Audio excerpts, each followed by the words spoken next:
நான் கார்னல் யூனிவர்சிட்டியில படிச்சவன். அந்த யூனிவர்சிட்டிக்குள்ள உள்ள போற எல்லாருக்கும் வாழ்க்கையும் மாறுறத உங்களால பார்க்க முடியும். அவங்க வெளியே வந்த பிறகு மாறுறத பார்ப்போம். ஏன்? அது ஆண்டவர் ஒரு உடன்படிக்கை பண்ணிருக்காரு. இங்க வர பிள்ளைங்களுக்கு எல்லாவற்றும் நான் போதிப்பேன், நான் உன்னை நடத்துவேன் அப்படின்னு சொல்லி டிஜே அங்கிளுக்கு விஷனா கொடுத்திருக்காரு. Covenant, everlasting covenant. ஜெனசிஸ் 17:13 படிங்களேன்.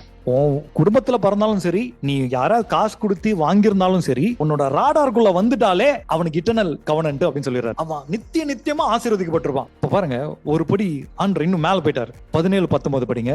பிறக்காத ஐசக்கும் அவர் சொல்றாரு அது எவர்லாஸ்டிங் கவனன்ட்னு சொல்றாரு. ஐசக் மட்டும் இல்லங்க, ஐசக்கோட டிசெண்டன்ட்ஸுக்கும் இது பொருந்தும்னு சொல்றாரு. நித்திய உடன்படிக்கை. அது ஏதோ வெறும் ஆபிரகாமுக்கு மட்டும் இல்ல, தலைமுறைக்காக, தலைமுறையா அது வரும். அவர் ஒரு வார்த்தையை சொல்லிட்டாருன்னா அவர் தலைமுறைக்கு அவர் உண்மை உள்ளவரா இருக்கார். சோ உங்க பிள்ளைங்களுக்கு எது ரொம்ப முக்கியமானதுன்னா, இங்க நீங்க பரிசுத்தாவியோட வாழ அந்த ரேடார்ல அவனுங்களும் பரிசுத்தாவியோட வாழ ஆரம்பிச்சிருவானுங்க. ஏன்னா பரிசுத்தாவியோன்றது ஒரு தலைமுறைக்கானவர்கள் அல்ல, அவர் நித்திய உடன்படிக்கைக்கான உரியவர்.